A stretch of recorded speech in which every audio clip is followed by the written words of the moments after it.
দিন শেষে আমি কোথায় আসছি বলেন? নিজের বাড়িতে। আমি আমার নিজের বাড়িতে আসছি না? পারতাম না এলাকায় ঢাকায় থাকতে, সিকিউরিটি নিয়ে বসে থাকলে। আরে ভাই, আপনারা পুলিশ আমারে কি সিকিউরিটি দিচ্ছে?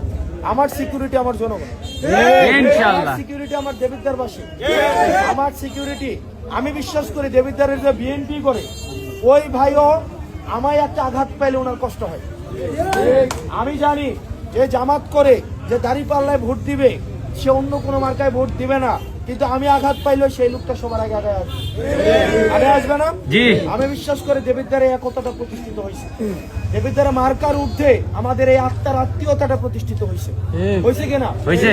একটা বিএনপির ভাই আমার সামনে থাকা অবস্থায় আমার কেউ আঘাত করতে পারবে? দেবিদ্বারে এটা পারবে? আমি বিশ্বাস করি আমার এই বিএনপির ভাইরা যারা আছে তারা সেটাকে বাধা দিবে। আমার উপরে একটা আঘাত আসলে আমার এনসিপি তো সামনে ঢাল হইয়া দাঁড়াবে, অন্যান্য রাজনৈতিক দল যারা আছে ফেসিবাদ বিরোধী প্রত্যেকে ঢাল হইয়া দাঁড়াবে এই বিশ্বাস।